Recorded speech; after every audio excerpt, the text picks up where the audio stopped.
le niveau réel des Lions au classement FIFA reflète-t-il la capacité à rivaliser régulièrement avec l'élite mondiale donc foofu noonu Mamour tey jii xam nga tolloon nañ foo xamante ni amaana Sénégal amoon na des joueurs yoo xamante ni mën naa ni c'était des joueurs qui jouaient les premiers rôles. À l'image de Kalidou Koulibaly bi muy ne Chelsea wala bi muy ne Napoli, Sadio Mané à Liverpool donc tey est-ce que tamit Sénégal joueurs yi mu am ñi ngi refléter ak tamit li nga xamante moom mooy le niveau mondial.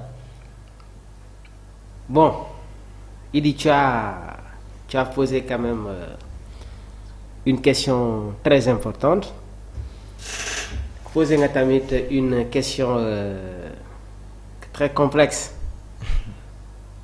Mais bon, internautes yi tamit mun naa ne que dañuy soxla genre point genre débat yu mel nii su ma la déggee bu baax sa question.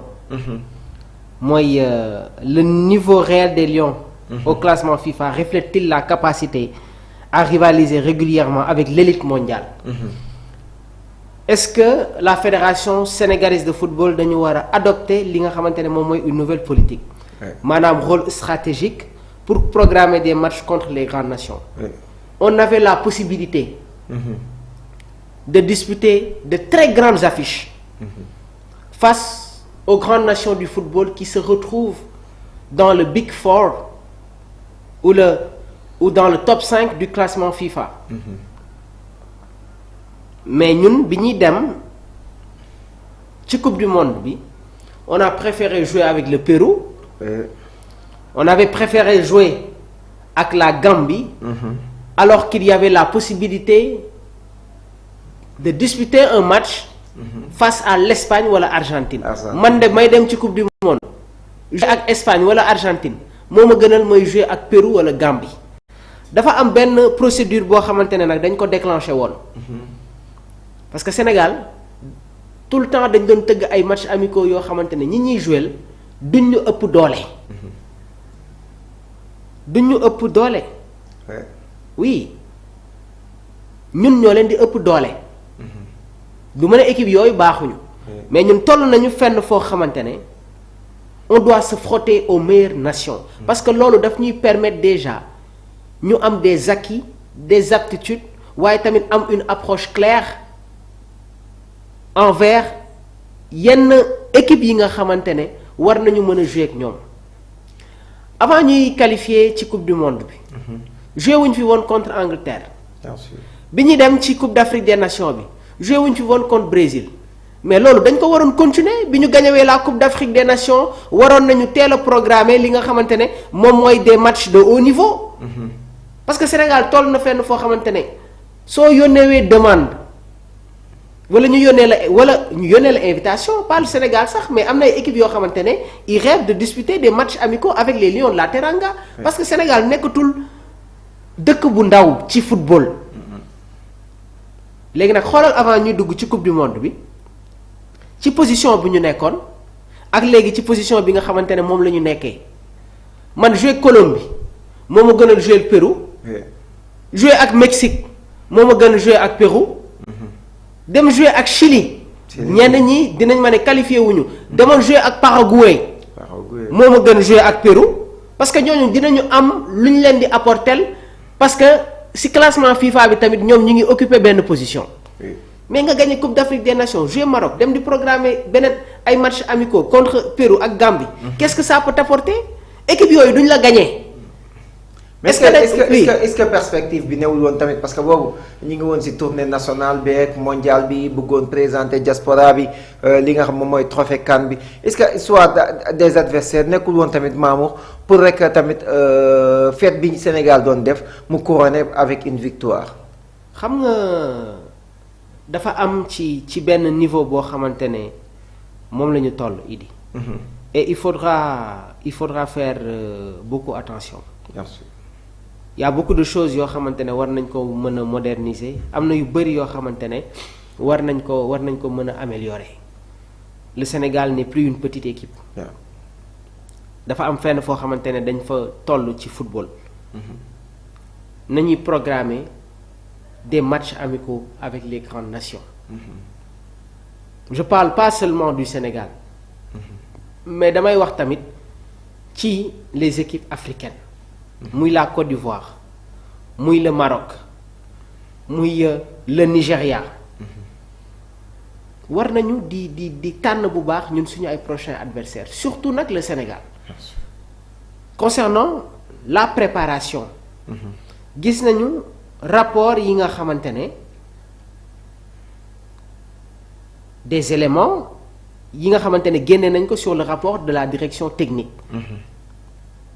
préparation bi d'accord gis nañ ko. mais nag la préparation a été jugée insuffisante.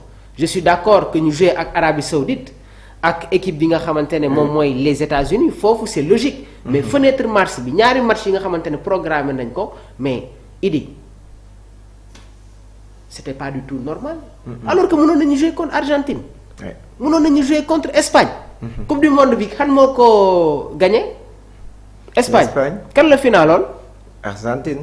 ño si ñaari équipe yooyu noonu yëpp mënoon nañu jouer kenn ki. te Argentine moo la invité sax. Argentine moo la invité. Angola génnee xaalis teg ko si kaw table bi pour jouer contre Argentine. soyons un peu logique quand même. Mauritanie sax joué na ak Argentine. Mauritanie joué na ak Argentine lan moo tax Sénégal mënul woon organiser match contre l'Argentine. de Lionel Messi, de Julián Álvarez, Lautaro Martinez, Leandro Paredes, Rodrigo de Paul, Enzo Fernandez, Alexis McAllister, Nicolas Otamendi, Cristiano Romero. mais mënoon nañu jouer ak équipe boobu noonu. ñu ñuy programmer ay match ak Gambie contre Pérou. léegi nag le président de la fédération am na lu mu wax. sur le choix. Pape Thiaw est-ce que accepté woon na ko parce que tamit le choix du coach. dafay compter.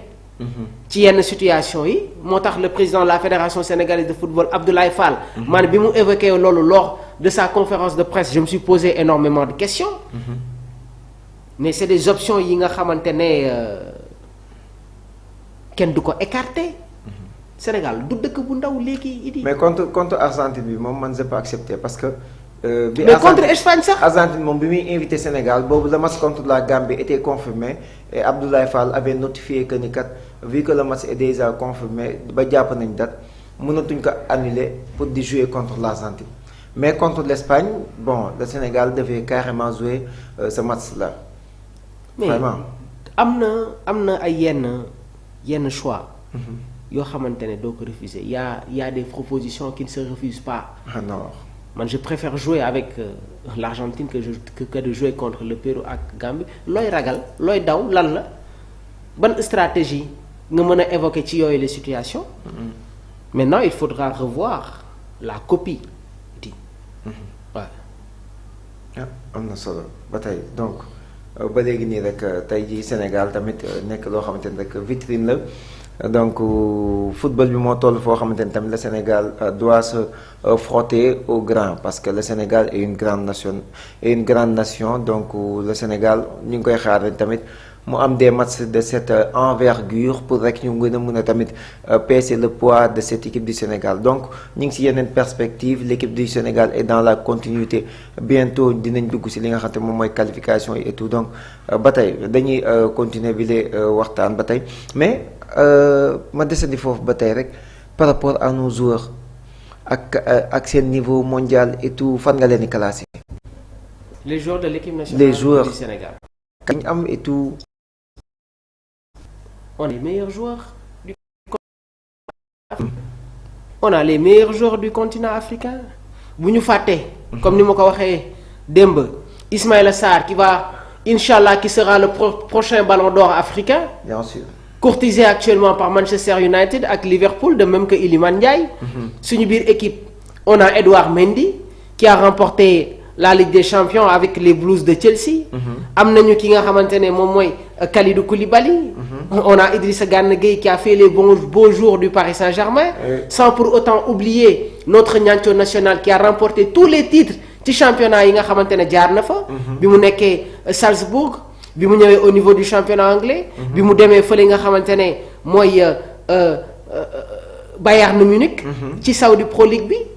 équipe bi dafa am identité de Sénégal du équipe bu ndaw Idi. donc qualité bi mi ngi fi. mais la valeur elle est là et la valeur elle est sûre. xoolal tey jii suñu U23 yi.